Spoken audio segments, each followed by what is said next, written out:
안녕하세요. 머리 검은 짐승을 쫓아낸 남자입니다. 제 나이가 이제 칠순 초반인데 옛말에 정말 틀린 말이 하나 없는 것 같습니다. 머리 검은 짐승 집에 들이는 거 아니라더니 그 말이 딱 맞았습니다. 저는 아내와 같이 닭게장 식당을 운영하면서 딸 둘을 키웠습니다. 장사하면서 애들 키우는 게 쉬운 일은 아니었어요. 하지만 가장이 되는 순간 처자식을 책임져야 한다는 책임감으로 여러 위기를 이겨내면서 살았답니다. 다행스럽게도 두 딸은 반듯하게 잘 자라주었어요. 주변에 아들만 있는 친구들이 저를 부러워할 만큼 딸들은 저희한테 참 잘했습니다. 그래서 저는 제 딸들이 결혼도 꼭 착하고 성실한 사람과 하기를 바랬어요. 그러던 어느 날 큰딸이 결혼할 사람이라면서 집에 인사를 왔었습니다. 공무원이었던 큰사위는 참 순박한 인상이었습니다. 첫인상만 봐도 정말로 욕심이 없고 때가 묻지 않는 그런 사람 같았어요. 제가 처음 보자마자 어떻게 알았는지 아시나요? 그 허름한 구두를 보니까 사람이 없어 보이는 게 아니라 정말 검소해 보였어요. 보통 예비 처가 인사드리러 온다고 하면 더 잘 보이고 싶어서 머리부터 발끝까지 좋은 옷에 좋은 구두까지 신고 오잖아요.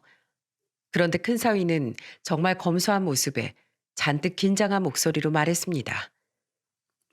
안녕하십니까? 저는 이성애라고 합니다. 자네 어디 출마하나?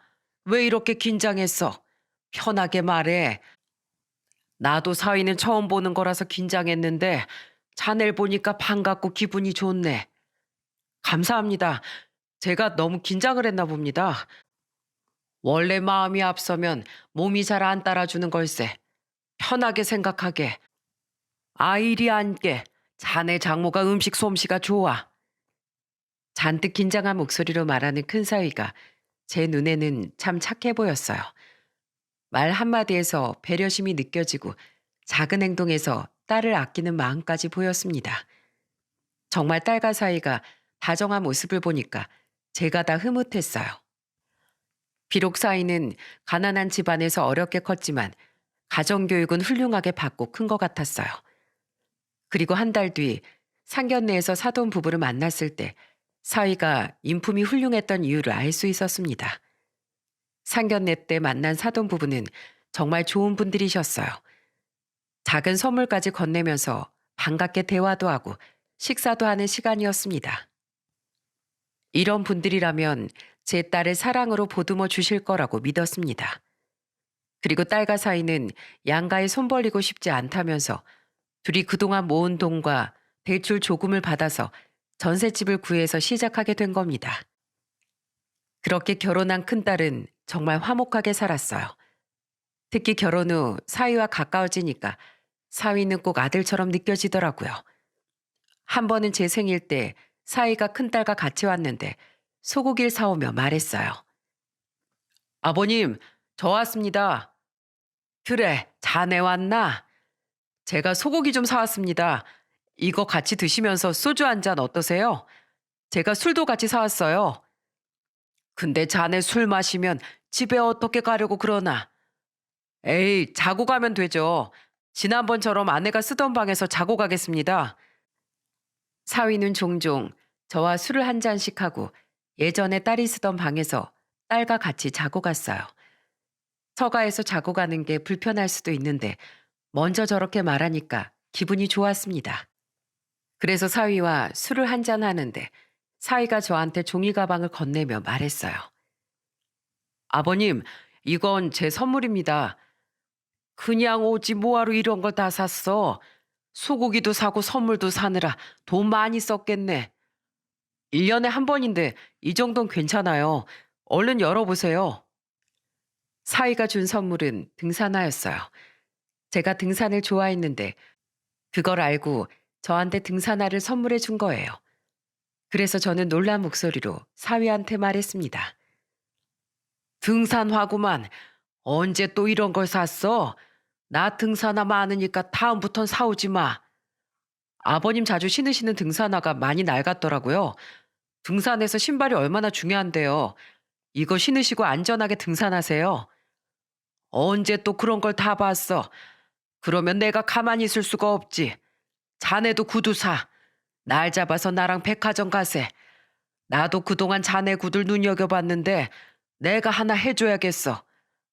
아유, 아닙니다. 아직 쓸만해요. 출퇴근용이라 괜찮아요.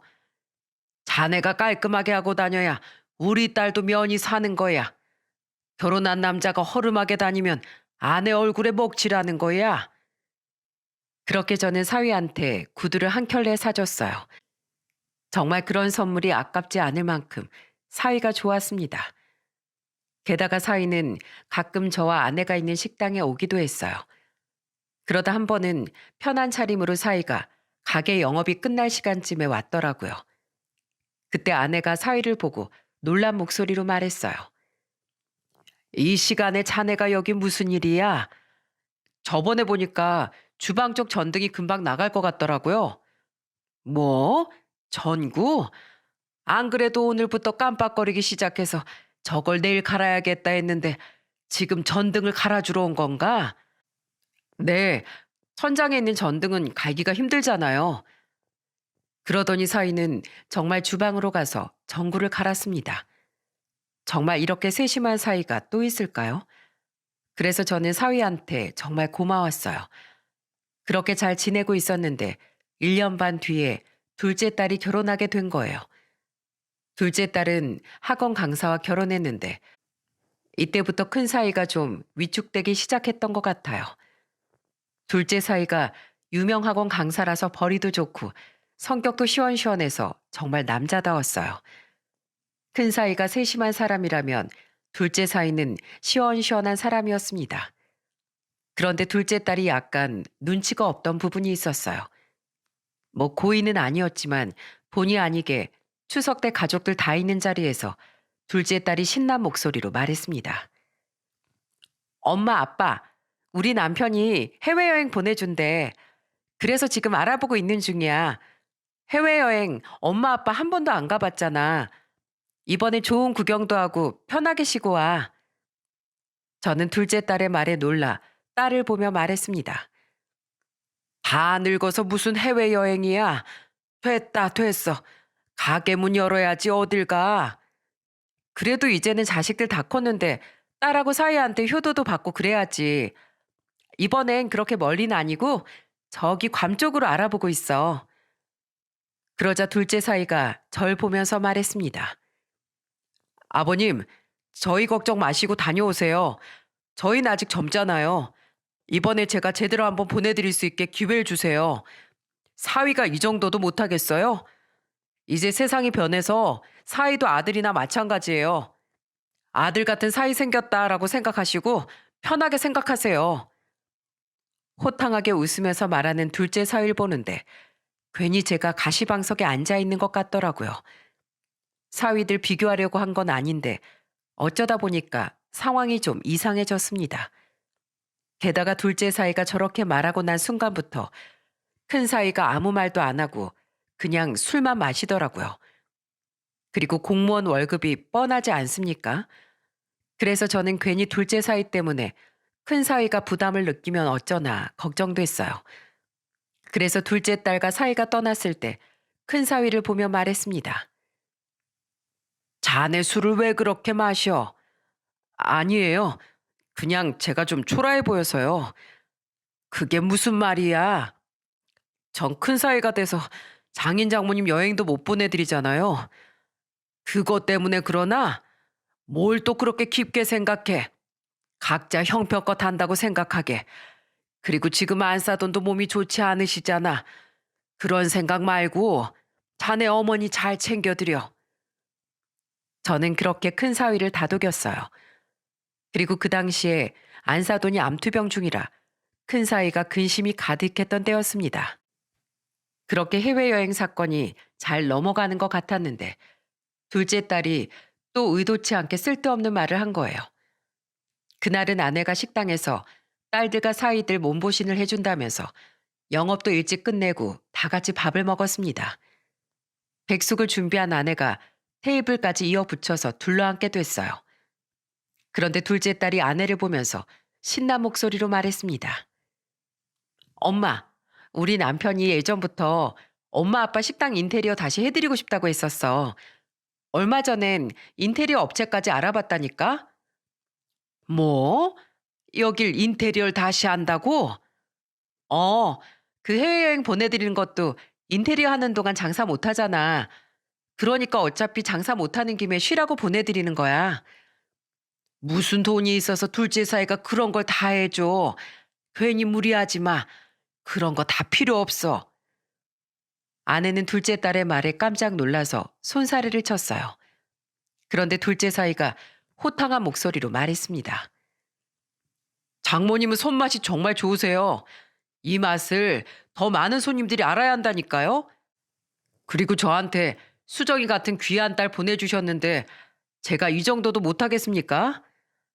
자네가 그렇게 해준다면 나야 고맙지. 아유, 둘째 사이가 우리 집 기둥이네, 기둥. 아내는 그 순간 기분이 좋았는지 둘째 사위를 보며 기쁜 목소리로 말했어요. 그런데 그때 큰 사위가 아내를 보면서 뼈 있는 말을 내뱉은 겁니다. 장모님 좋으시겠어요. 둘째 사이가 능력이 좋아서 가게도 고쳐주고 여행도 보내드리네요. 어? 아유, 아니야. 난 자네들이 우릴 생각해주는 마음이 고마운 거야. 자네 이거 백숙 다리 좀 더 줄게. 이리 그릇 좀 줘봐. 아닙니다. 저 말고 통 큰 둘째 사이 주세요. 아유, 왜 그래. 그러지 말고 더 먹어. 정말 그 순간 오죽했으면 큰 사이가 저랬을까 싶었습니다. 그런데 그날 결국 참다 못해 큰일이 터진 겁니다. 아내가 사위들을 데리고 술 좀 더 사온다면서 가게에 갔을 때 벌어졌어요. 그때 큰딸은 작은 딸을 보면서 나리서 목소리로 말했습니다. 넌 그런 계획이 있으면 우리 남편 없을 때 말해야지.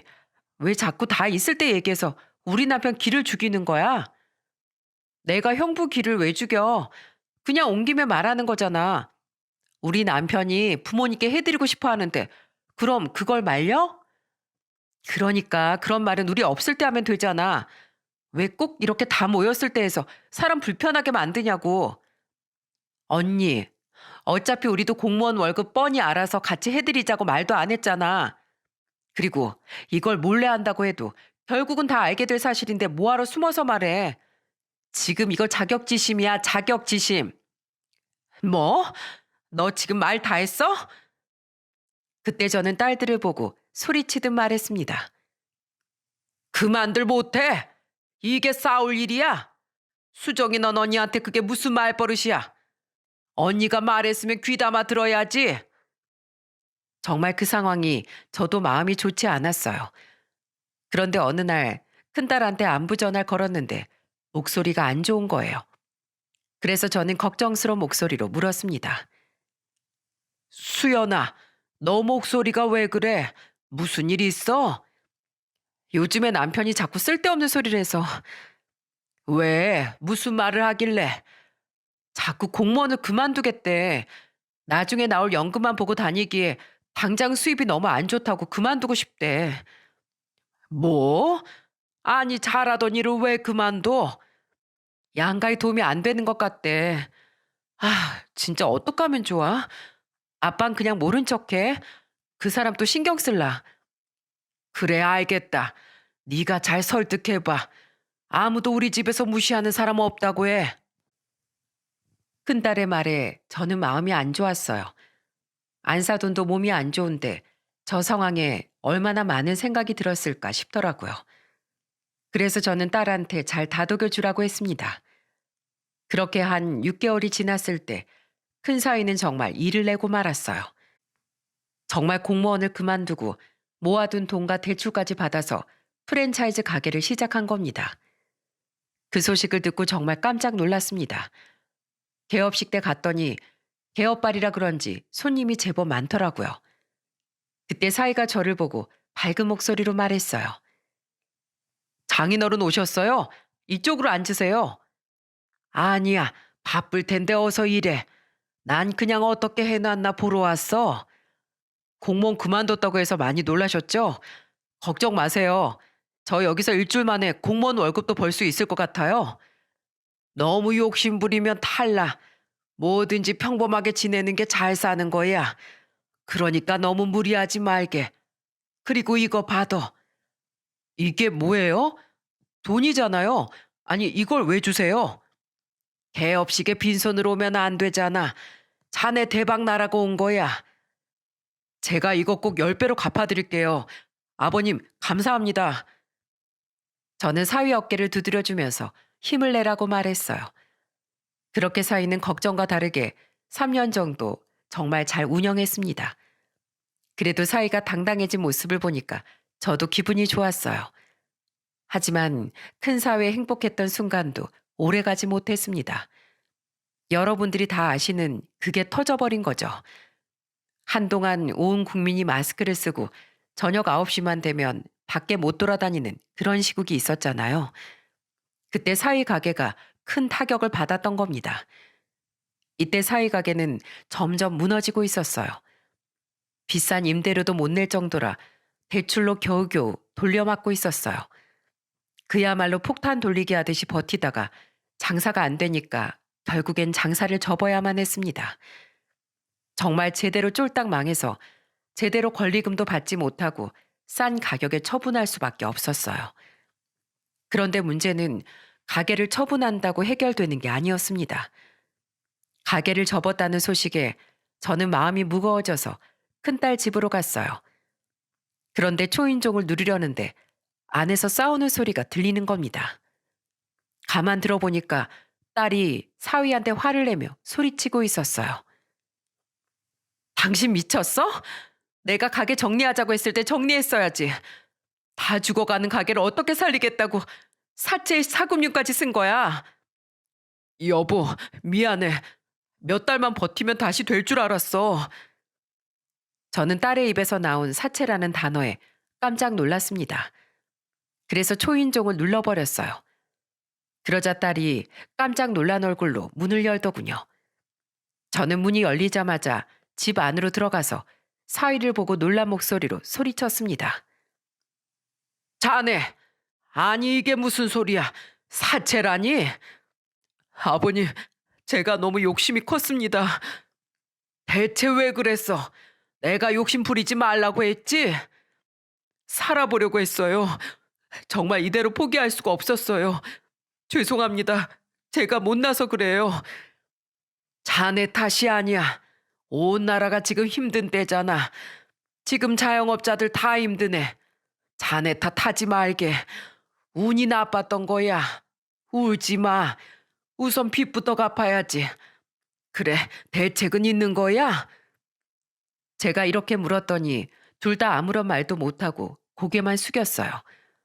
그 모습을 보니까 가슴이 미어졌어요. 그래서 저는 딸한테 말했습니다. 그러면 이 집 내놓고 그 돈으로 빚 갚아. 그리고 우리 집으로 들어오게. 어차피 우리 집에 방도 남으니까 들어와서 같이 살아. 그때 사위가 놀란 얼굴로 말했어요. 아버님, 정말요? 넓은 집에 우리 둘이 살면 뭐 하겠나. 다시 일어날 때까지 같이 살아. 우리가 자네한테 월세를 받겠어. 관리비를 받겠어. 다시 일어날 생각으로 열심히 살아. 감사합니다. 꼭 다시 일어날게요. 이 은혜 절대 잊지 않겠습니다. 그때 사위는 한참을 울었어요. 그 후 큰딸이 집에 와서 같이 살게 됐고 사위는 정말로 배달일부터 대리운전까지 쉴 틈 없이 일했습니다. 그런데 마음 다잡고 일어나 보려는 사위한테 또 한 번의 시련이 찾아온 거예요. 바로 안사돈이 암투병 중에 결국 세상을 떠나고 만 겁니다. 정말 이제 겨우 마음 추스른 사위가 또 한 번 큰 충격을 받았을 것 같았어요. 그래서 사위한테 조금이라도 힘이 되어주기 위해 서울에서 4시간 정도 차를 타고 장례식장까지 달려갔습니다. 그런데 사위가 절 보자마자 눈물을 펑펑 쏟으며 손을 잡고 우는 목소리로 말했어요. 아버님, 와주셔서 감사합니다. 내가 와야지. 자넨 좀 괜찮어? 밥은 먹었고? 아니요, 아직 밥이 안 넘어가요. 그동안 자네가 잘 해드렸으니까 그 마음 다 기억하실 거야. 그러니까 너무 슬퍼하지 말게. 힘내게. 제가 사위를 안아주고 있는데 바깥 사돈이 저를 보며 말했습니다. 사돈, 여기까지 힘들 텐데 어떻게 오셨어요? 아닙니다. 제가 당연히 와야죠. 힘내세요. 사부인 분명 좋은 데 가셨을 겁니다. 네, 와주셔서 정말 감사합니다. 그때 저는 장례식까지 가서 사위한테 힘이 돼주려고 했어요. 그렇게 장례를 끝내고 사위는 다시 한번 굳은 결심을 했습니다. 아버님, 저 정말 이제는 제대로 살아볼게요. 아버님 말씀처럼 평범하게 하루하루 성실하게 살게요. 그래, 인생 별거 없어. 그냥 마음 편히 먹고 살게. 사위는 그날 이후 취업 준비를 시작했고 시간이 지나서 한 달에 월급이 300만 원 초반대인 회사에 취직하는데 성공했어요.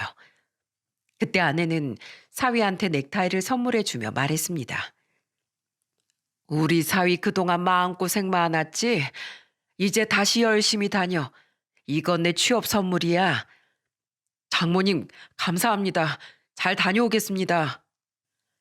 그래, 잘하고 와. 난 우리 사위 믿어.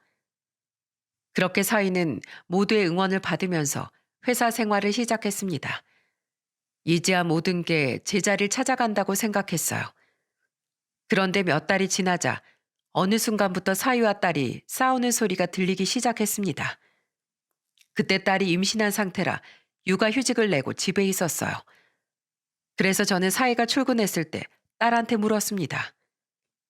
수연아, 어젯밤에 둘이 싸우는 것 같던데 도대체 무슨 일이야?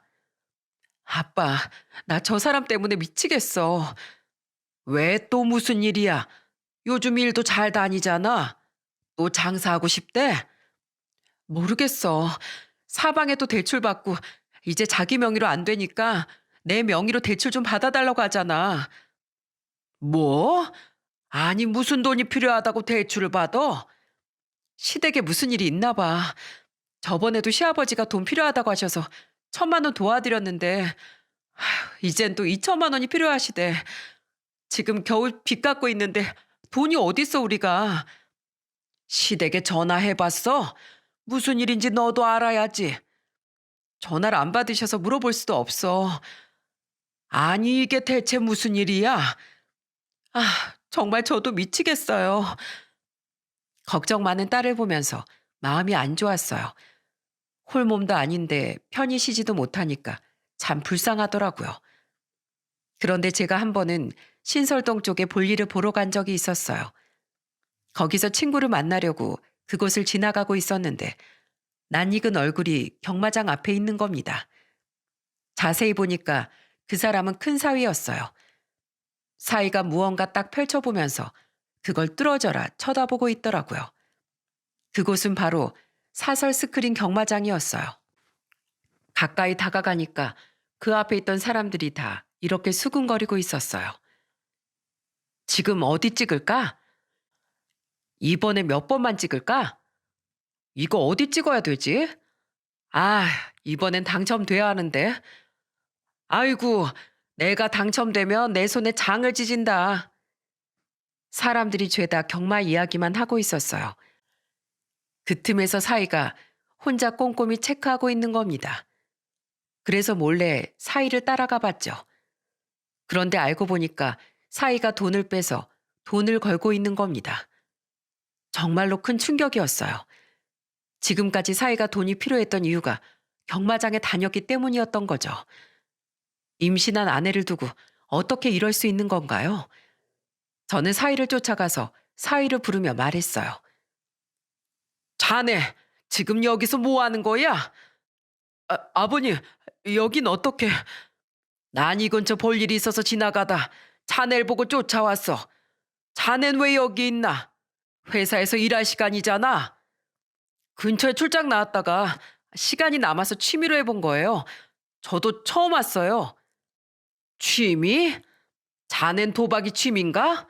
자네 이런 사람이었어? 정말 처음이에요. 진짜 아버님, 정말 죄송합니다. 당장 따라 나오게, 빨리. 아버님, 근데 이걸 제가 돈 건 것만 보고 가면 안 될까요? 뭐야? 여기서 살고 싶지 않으면 지금 당장 나와. 네, 갈게요. 가겠습니다. 저는 그 순간 사위가 돈에 완전히 미친 사람처럼 보였어요. 그리고 그 자리에 소리를 지르니까 사람들이 다 쳐다봤습니다. 그러니까 사위도 쭈뼛거리면서 저를 따라 나오더군요. 그런데 저를 따라 나오면서도 사위가 이런 말을 중얼거렸어요. 아, 이거 근데 맞추면 어떡하지? 저 말을 들으니까 정말 화가 나서 나오자마자 사위 손에 있던 종이를 빼서 찢으면서 소리쳤어요. 바로 회사로 가. 딴 길로 세기만 해. 그리고 끝나자마자 집으로 와서 나 좀 보게. 네, 알겠습니다. 대체 회사에 뭐라고 하고 여기로 온 거야? 자네가 지금 이럴 때야? 저 자식 다 굶겨 죽일 셈이야? 죄송합니다, 장인어른. 저는 사위가 도박하고 있다는 걸 그때 처음 알았어요. 사람이 도박에 빠지니까 총명했던 눈빛이 흐리멍텅해 보였습니다.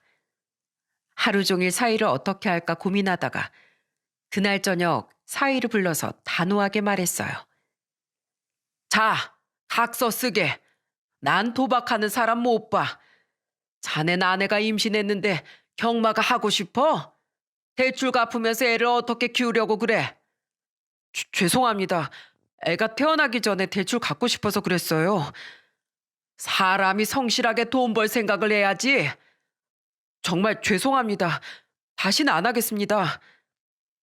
그러자 옆에서 다 듣고 있던 딸이 놀란 목소리로 소리쳤습니다. 이 미친 인간아. 나 지금 일 쉬고 있는 거 안 보여? 대체 어쩌려고 그래? 아빠 아니었으면 어쩔 뻔했어. 그럼 설마 2천만 원도 경마하려고 그랬던 거야? 아버님 핑계까지 대면서? 여보, 미안해. 당신이랑 아버님께 좋은 모습 보이고 싶었어. 당신한테 정말 잘해주고 싶었다고. 변명 집어치워. 딸은 잔뜩 화를 내며 소리쳤어요. 그때 저는 사위한테 단호한 목소리로 말했어요. 자네, 이것부터 써. 네, 알겠습니다. 나 이성애는 2021년 8월 9일부터 한 번이라도 경마장에 가거나 또 도박을 하면 당장 이혼하겠습니다. 그리고 다 놓고 몸만 나가겠습니다. 끝에 사인까지 제대로 해. 아버님, 죄송합니다. 정말 면목이 없습니다. 이번이 처음이자 마지막 용서야. 두 번은 얄짤 없을 줄 알아. 정말로 절대 안 하겠습니다. 그때 저는 사위를 마지막으로 믿어보기로 했어요. 그리고 딸한테 들어보니까 그동안 사위가 가져간 돈이 벌써 3천만 원 가까이 된다는 걸 알게 됐습니다. 정말 사위가 이런 짓을 할 거라고 상상도 못했어요. 그 후 사위하고 사이가 멀어지기 시작했습니다. 사고 친 게 있으니까 어쩔 수 없겠다 싶었는데 어느 날 사위가 저한테 할 말이 있다면서 말하더군요. 아버님, 저 부탁이 있습니다. 이것 좀 봐주세요. 그러면서 저한테 사업 계획서를 건네며 말하는 겁니다. 그래서 저는 사위가 건넨 종이를 보면서 물었어요. 이게 뭐야? 아버님, 저 믿고 딱 한 번만 밀어주시면 안 되겠습니까? 뭘 밀어주란 말인가? 지인이 웨딩 사업을 하고 있는데 이게 앞으로 정말 전망이 좋을 것 같습니다. 아시다시피 마스크 시국 때문에 결혼 미룬 사람들이 엄청 많아요. 그래서 뒤늦게 결혼하려는 부부들이 많으니까 지금 웨딩 사업에 뛰어들면 큰 돈을 벌 수 있을 것 같아요. 저 좀 밀어주시면 안 될까요? 이거 정말로 대박 터뜨릴 수 있는 아이템입니다. 딱 3억만 빌려주십시오. 뭐라고? 3억? 내가 지금 3억이 어딨나? 이 집 담보로 대출 좀 받아서 해주시면 안 될까요? 아버님도 알다시피 제가 돈 나올 구멍이 없잖아요. 그런데 저 웨딩 사업으로 돈 벌 자신 있어요. 제가 꼭 2배, 3배로 갚겠습니다. 됐네. 그런 소리 할 거면 못 들은 걸로 하겠네. 자넨 대출이 무섭지도 않나? 남의 돈 빌리는 게 쉬운 줄 알아? 왜 그렇게 돈 무서운 줄을 몰라? 한 번 당했으면 됐지. 왜 자꾸 같은 실수를 반복하려고 하냐고? 그리고 감히 장인한테 3억을 빌려달라고 하는 게 지금 말이 되는 소리야? 아버님, 저 혼자 잘 살자고 이러는 게 아니잖아요. 제가 잘 벌어야 수연이도 편하게 살죠. 회사는 저하고 맞지 않는 것 같아요. 그리고 월급 300만 원으로 어떻게 처자식을 먹여 살립니까? 안 된다니까. 어리석은 소리 하지 말고 어서 가게. 저는 사위의 제안을 단칼에 거절했어요. 그런데 사위는 한 달이 넘게 저한테 매달리며 애원했습니다. 하지만 저는 사위의 손을 잡아줄 수 없었어요. 바로 딸이 저한테 이런 부탁을 했거든요. 아빠, 절대 도와주지 마. 그 사람 지금 예전에 내가 알던 사람이 아니야. 경마에 손댄 후로부터 사람이 변한 것 같아. 그리고 이 아파트, 엄마 아빠가 평생 모은 돈으로 산 아파트잖아. 노후 자금이나 다름없는데 이걸로 누굴 도와. 절대 도와주지 마. 이런 딸의 부탁이 있었기 때문에 저는 사위의 부탁을 끝내 거절했습니다. 그런데 제가 사위 부탁을 거절하자 사위는 태도가 돌변하기 시작했어요. 완전히 삐딱선을 타기 시작하더니 퇴근하고 오면 거실에 제가 앉아 있어도 아예 본 척도 안 하는 겁니다. 예전 같았으면 저를 보고 아버님 저 왔습니다 인사했는데 오자마자 쌩하니 방으로 들어가 버리더라고요. 한 번은 제가 밥을 먹고 있었는데 사위가 오길래 먼저 관계를 회복해 보려고 넌지시 말을 걸었습니다. 자네 왔나? 와서 같이 밥 먹지 그래. 전 안 먹습니다. 왜? 입맛 없어요. 이렇게 말하더니 정말 딱 문을 쾅 하고 세게 닫아버리는 거예요. 와, 그걸 보는데 정말 기가 막히더라고요. 임신한 딸이 있어서 큰 소리도 못 내겠고 화만 커져갔습니다. 그런데 이 와중에도 사위놈은 만취가 된 채 들어온 적이 있었어요. 완전히 취해서 오더니 저한테 화난 목소리로 말했습니다. 장인어른, 둘째 사위만 예뻐하고 큰 사위는 이제 끈 떨어져서 무시하는 겁니까? 에? 자네 지금 취했나? 술 마셨으면 들어가서 자게. 임신한 아내 두고 뭐 하는 거야? 그때 딸은 사위가 취한 채 소리를 지르니까 방에서 나와 사위를 말리며 말했습니다. 당신 지금 뭐 하는 거야? 빨리 안 들어가? 방으로 빨리 들어가라고. 역시 돈이 최고야. 아버님, 제가 지금 이렇게 무시당해도 나중에 두고 보세요. 제가 더 잘 나가면 그땐 저한테 납작 엎드리게 될 겁니다. 그 말에 저는 참았던 화가 터져서 사위를 보고 소리쳤어요. 뭐? 납작 엎드려? 자네 미쳤어? 술도 곱게 처마셔야지. 지금 이게 뭐 하는 짓이야? 완전 인사불성된 사위를 딸이 방으로 밀어넣으면서 저한테 말했습니다. 아빠 죄송해요 진짜. 됐다 됐어. 이게 진짜 무슨 꼴인지 모르겠구나. 그날 저는 혼자 소주를 마시면서 생각에 잠겼어요. 어떻게 아파트 담보대출 3억 안 빌려줬다고 사람을 이렇게 무시할 수 있는지 이해가 안 갔습니다. 그 후 사이는 또 저와 담을 쌓고 지내기 시작했어요. 진짜 딸만 아니었다면 진작에 내쫓았을 겁니다. 그런데 한 번은 딸이랑 집에 있는데 사이가 딸한테 전화를 했더라고요. 여보, 나 급한 서류가 있는 가방을 두고 왔거든. 그거 좀 빨리 좀 노트북하고 같이 회사로 가져다 줄 수 있어? 정신을 어디에 두고 다니는 거야. 알겠어. 딸은 피곤한 목소리로 전화를 끊었어요. 그날따라 딸은 몸이 좋아 보이지 않았습니다. 그래서 저는 딸한테 걱정스럽게 물었어요. 너 괜찮아? 몸이 안 좋아 보이는데 나가 볼 수 있겠어? 아빠, 정말 미안한데 나 몸이 너무 안 좋아. 이것 좀 나 대신 전달해 줄 수 있어? 그래, 그럼 내가 가볼게. 넌 좀 쉬어라. 엄마 가게에 있으니까 몸이 너무 안 좋으면 엄마랑 병원에라도 가. 아빠 죄송해요. 이런 모습 보여주려고 같이 사는 건 아닌데. 부모 자식 간에 못 보일 모습이 어딨어. 괜찮다. 난 너만 괜찮으면 된다. 저는 그렇게 딸의 손을 잡아줬습니다. 그리고 짐을 챙겨서 딸이 적어준 주소로 향했어요. 사위가 다니는 사무실은 건물 3층에 있었습니다. 건물 앞에서 사위한테 전화했는데 아무리 전화를 걸어도 안 받는 거예요. 그래서 저는 어쩔 수 없이 3층 사무실 앞으로 갔습니다. 그때 한 남자 직원이 사무실에서 나오길래 저는 그 사람을 붙들고 물었어요. 안녕하세요. 여기 김효식이라고 직원 있나요? 잠시만요. 지금 담배 피러 간 것 같은데 잠시만 기다려 보실래요? 제가 가볼게요. 사이가 잠시 자리를 비워서 전화를 못 받았구나 생각했어요. 곧 사이가 오길래 저는 가방을 건네며 말했습니다. 자네, 급한 서류랑 노트북 여기 있네. 네, 수고하셨어요. 서류 주고 빨리 나가보세요.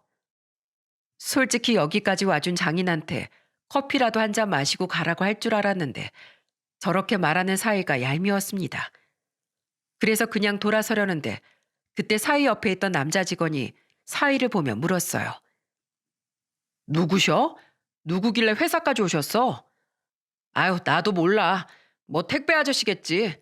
요즘 택배 퀵으로도 많이 받잖아. 아, 택배 기사셨구나.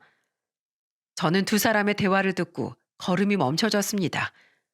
그리고 뒤를 돌아서 사이를 봤습니다. 그러자 사이는 저를 보고 놀란 목소리로 말했어요. 아저씨, 서류 줬으면 빨리 나가세요. 와, 그 순간 저는 온몸이 부들부들 떨리기 시작했습니다. 머리가 멍해져서 아무 말도 안 나오더라고요. 그리고 사이는 저를 보더니 동료를 데리고 들어가 버리는 겁니다. 저는 그대로 건물을 빠져나올 수밖에 없었어요. 집으로 가는 버스를 타야 하는데 다리가 떨려서 갈 수가 없었습니다. 그래서 정말 한동안 길까지 헤맸네요. 사이로 맞이한 지 7년이란 시간 동안 진심으로 아들처럼 대하고 아껴줬습니다. 장인으로서 저는 할 만큼 했다고 생각해요. 사위의 잘못된 점을 고쳐주려고 노력했는데 감히 장인한테 택배 아저씨라고 하더니 너무 큰 충격을 받았죠. 저는 눈물이 흘렀습니다. 그때 딸한테 전화가 걸려왔어요. 아빠, 점심시간 지났는데 왜 안 와? 사위 만났어? 그래, 주고 왔다. 아빠 목소리가 왜 그래? 무슨 일이야? 딸아, 나 정말 억울하다. 내가 그렇게 못나 보이냐? 그렇게 내가 무시당할 사람이야? 아니, 그게 지금 무슨 소리야? 아빠 무슨 일 있었어? 사위라는 놈이 같은 직원한테 뭐라고 하는 줄 아냐?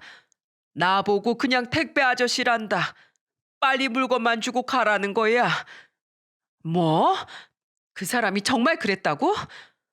내 그걸 제대로 못 들을 것 같아. 마음 같아선 한 소리 하고 싶었는데 그래도 회사라니까 꾹 참았다. 근데 너무 치욕스럽고 내가 속에서 우라가 치밀어. 아빠, 나 진짜 이대로는 안 되겠어. 나 오늘 집에서 꼭 해야 될 일이 있으니까 엄마랑 가게 좀 있다가 와. 왜? 뭐 하려고? 내가 단판을 짓고 올게. 나도 정말 그동안 참을 만큼 참았어. 아빠, 나 믿지? 그래, 알겠다. 네 말대로 하마. 저는 그렇게 딸의 말대로 아내가 있는 식당으로 갔어요. 딸이 잘못된 행동을 할 사람은 아니라 저는 딸을 믿었습니다. 그리고 그날 저녁 아내와 같이 식당을 정리하고 집에 갔더니 딸이 거실에서 저희를 기다리고 있더군요. 아내는 딸을 보자마자 화난 목소리로 소리쳤습니다. 네 남편 어딨어? 사이라고 감싸줬더니만 장인한테 못하는 소리가 없어. 어딨어? 당장 나오라고 해. 나 그 사람이랑 이혼해. 내가 쫓아냈어. 뭐? 그게 진짜야? 그 사람 나 몰래 또 도박하고 있었어.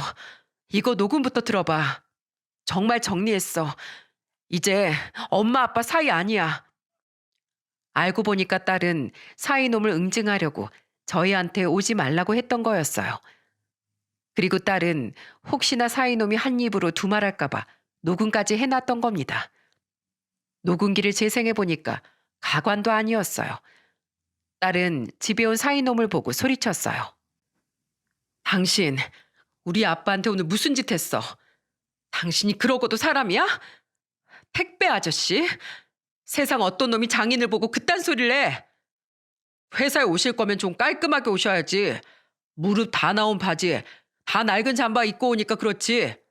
그걸 보고 장인이라고 말할 필요가 있어? 내 체면도 생각해야지. 체면? 너 진짜 안 되겠다. 야, 이혼해.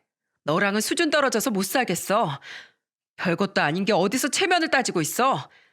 너 겉옷 정리하다 보니까 경마 용지 또 나오더라. 어쩐지 조용하다 했어.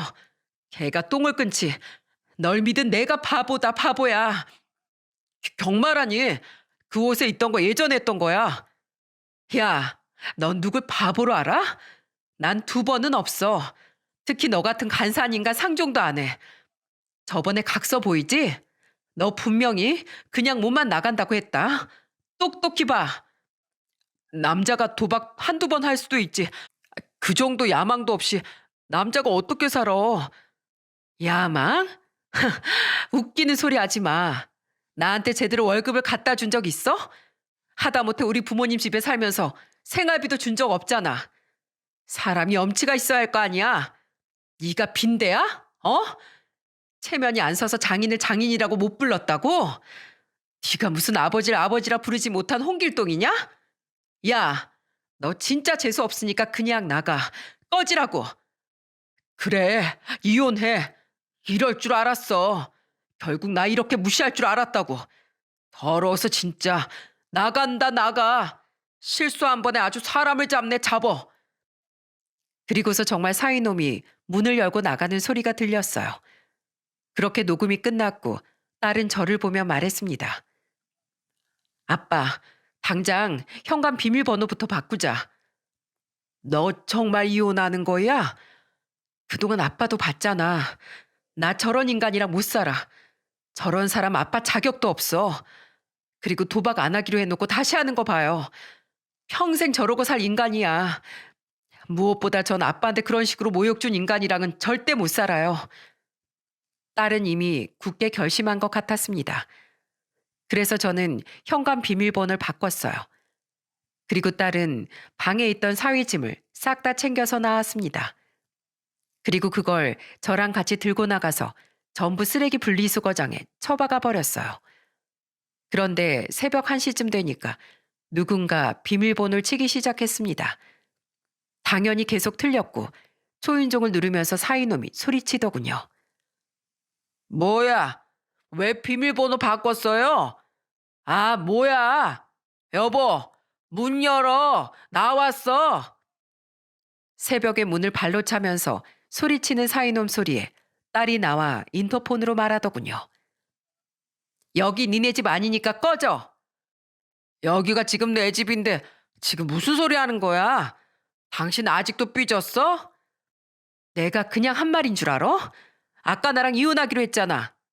네 짐들도 쓰레기 분리수거장에 다 갖다 놨으니까 챙겨가던지 버리던지 해. 뭐? 쓰레기? 아이 왜 짐을 거기에 둬? 네가 쓰레기잖아. 가족을 배신한 쓰레기. 아주 분리수거도 안 돼 쓰레기 데리고 살았더니 별꼴을 내가 다 본다. 너랑 다시는 상종하기 싫으니까 꺼져. 그제야 무언가 잘못됐다고 사이놈이 직감했는지 갑자기 딸한테 애원하며 말했습니다. 여, 여보, 내가 잘못했어. 당신도 알잖아. 내가 지금 어디로 가? 나 갈 곳도 없어. 경마장은 누가 알려줘서 갔어?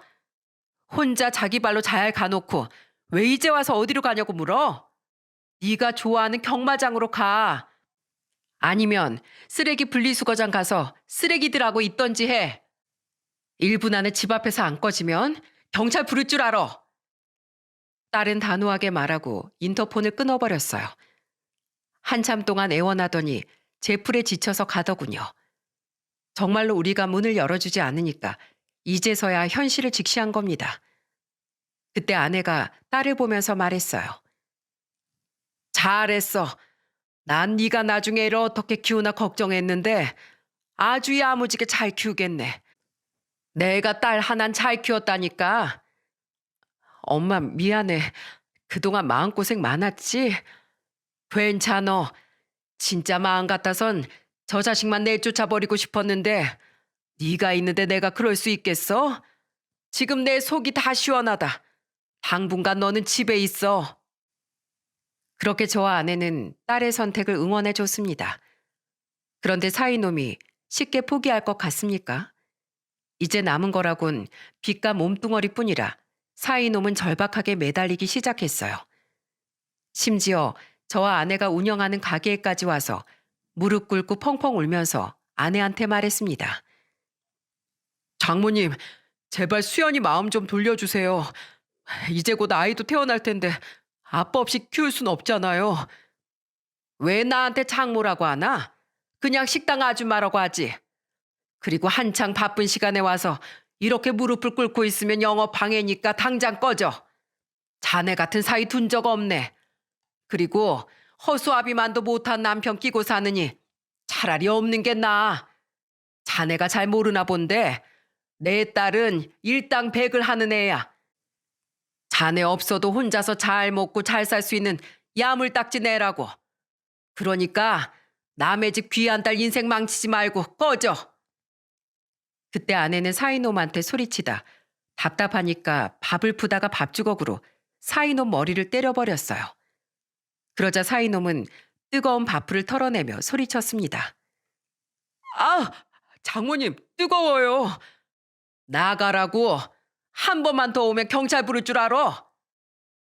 이렇게 뜨거운 맛을 보고 쫓겨났는데도 사이놈은 자존심도 없는지 가게 앞에서 매일같이 서 있었습니다. 그러더니 저한테 편지를 주면서 울면서 말하는 거예요. 장인어른, 이거 제 편지입니다. 받아주세요. 잘못했습니다. 수연이 좀 만나게 해주세요. 집 근처에만 가도 경찰 부른다고 난리예요. 내가 왜 자네 편지를 받아? 그리고 이제 우리 가족도 아닌데 그 장인 소리 좀 그만하게.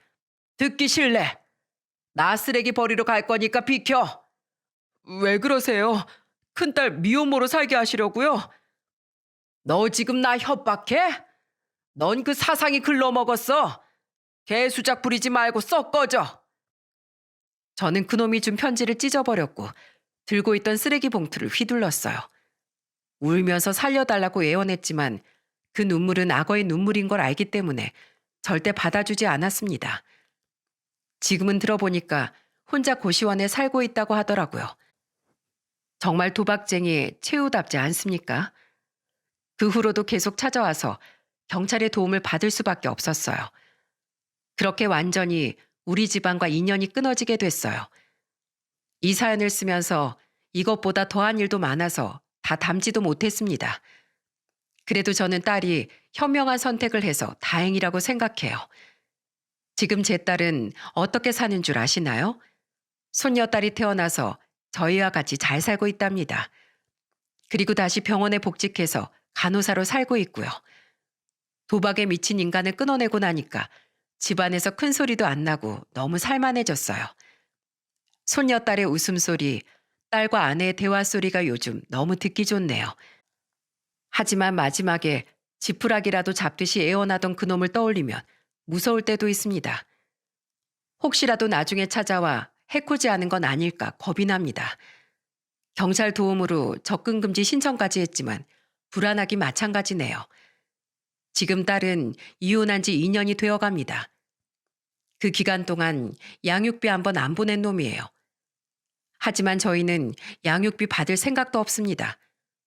혹시나 양육비 핑계로 또 저희 딸한테 접근할까봐 이대로 아예 남남처럼 살았으면 좋겠네요.